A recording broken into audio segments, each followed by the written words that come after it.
नमस्कार, मैं हूं मृत्युंजय कुमार झा और बुलेटिन की शुरुआत करते हैं एक अहम खबर के साथ। और खबर यह है कि नोटिस पीरियड के बगैर नौकरी छोड़ना महंगा पड़ सकता है। Gujarat authority of advance ruling ने इस बारे में एक अहम फैसला लिया है। अथॉरिटी ने नोटिस पीरियड पूरा किए बगैर नौकरी छोड़ने वाले कर्मचारी से रिकवरी पर 18% जीएसटी वसूलने के लिए कहा है। यह रिकवरी नोटिस पीरियड की अवधि के लिए बनी सैलरी के बराबर हो सकती है। जीएसटी पर एक और खबर प्रॉपर्टी से भी जुड़ी हुई है, ध्यान से सुनिए। फ्लैट खरीदने पर लगने वाले वन टाइम मेंटेनेंस डिपॉजिट पर अब 18% जीएसटी देना होगा। यानी अगर किसी प्रोजेक्ट में घर खरीद रहे हैं तो बिल्डर आपसे एक मुश्त मेंटेनेंस डिपॉजिट पर जीएसटी भी वसूलता है।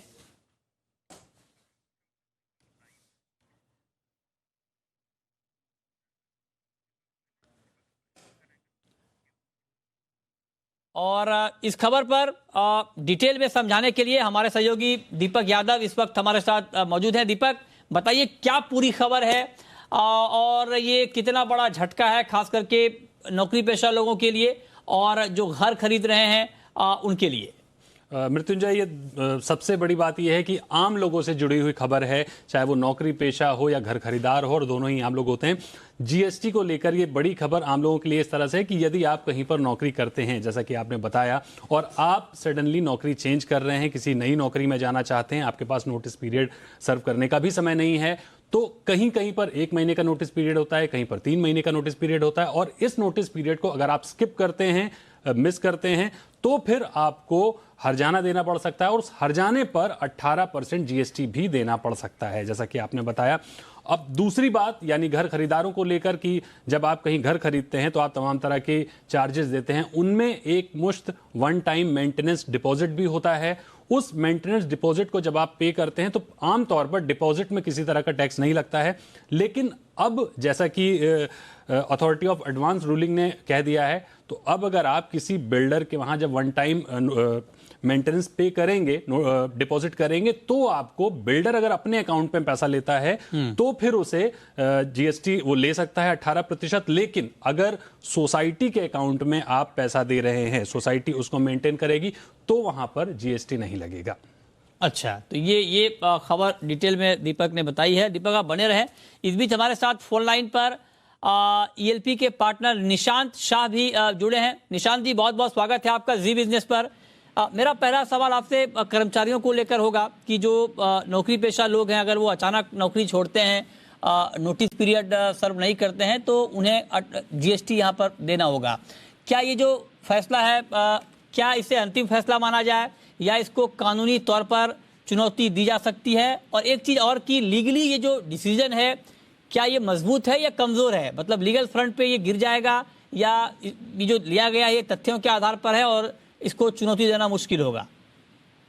बिल्कुल, ये जो आपने इशू बताया वो रिसेंटली गुजरात के एडवांस रूलिंग अथॉरिटी ने एक ऑर्डर पास किया है, जहां पे उन्होंने कहा है कि ये जो नोटिस पीरियड पे होता है, इसमें इस तरह से हो जाता है कि अगर कोई एम्प्लॉय ने नोटिस पीरियड पे नहीं पूरा किया तो उन्हें उनकी जो नोटिस पीरियड का पे है वो कंपनी को पे करना होता है। इसलिए ये जो इनकम है ये कंपनी के हाथ में इनकम आ जाती है, तो कंपनी के ऊपर 18% जीएसटी का दावा लगाया गया हुआ है। अच्छा। मेरा मानना है कि इसके ऊपर नॉर्मल सिचुएशन में जीएसटी लागू नहीं होना चाहिए, ये अच्छा। मेरा इंडिविजुअल मानना है। अच्छा। क्योंकि ये इसका बेसिस आ रहा है, जो जीएसटी के पहले सर्विस टैक्स लॉ था उसमें मद्रास हाई कोर्ट का एक डिसीजन था, जिसमें ये कहा गया था कि नॉर्मली जो ये नोटिस पे होता है that is part of a contract of an employment contract which is between the employer and employee.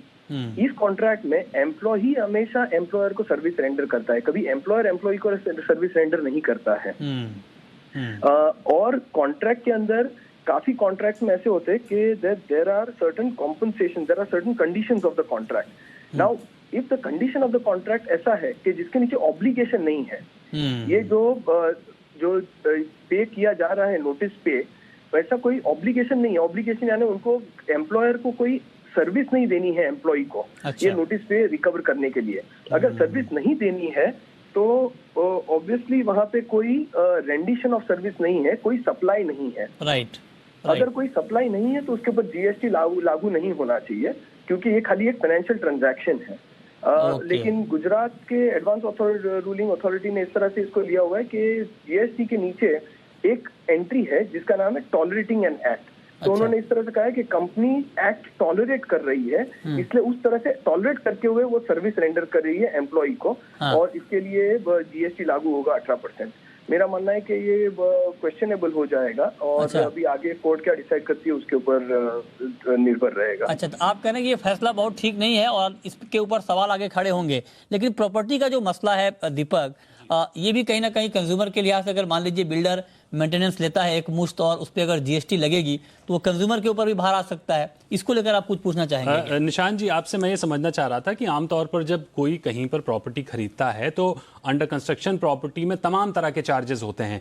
उनमें कंज्यूमर को ये पता करना कि ये जो पैसा डेवलपर ले रहा है वो अपने अकाउंट में डालेगा या सोसाइटी वो बना चुका है सोसाइटी के अकाउंट में डालेगा, पता कैसे चलेगा कि वो पैसा जा कहां पर रहा है?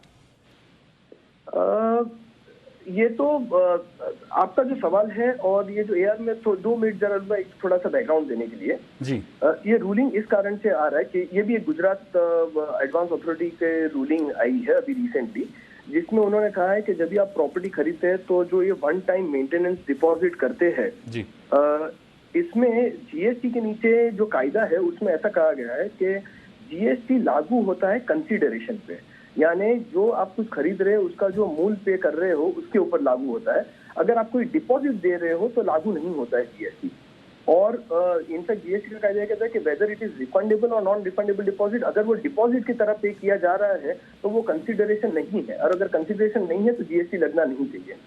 लेकिन अभी तो टिपिकली जब भी कोई फ्लैट खरीदता है या तो कोई हाउस खरीदता है तो वहां पे जब भी वो पे करते हैं तो एक फ्लैट का चार्जेस पे करते हैं, उसके साथ अगर दूसरे कोई क्लब हाउस चार्जेस हो गए एक्सेट्रा हो गए वो पे करते हैं, पार्किंग का पे करते हैं, और उसके साथ साथ एक होता है one time maintenance deposit. Because society क्या करती है कि इस तरह से वन टाइम मेंटेनेंस डिपॉजिट ले लेती है, वो अपने कॉर्पस में रखती है, उसके आइदर उसके इंटरेस्ट से या तो उसके इनकम से जा रही है, वो थोड़ा खर्चा उसमें से निकलता है और बाकी का मेंटेनेंस चार्जेस की तरफ से फ्लैट ओनर के पास से लेते हैं।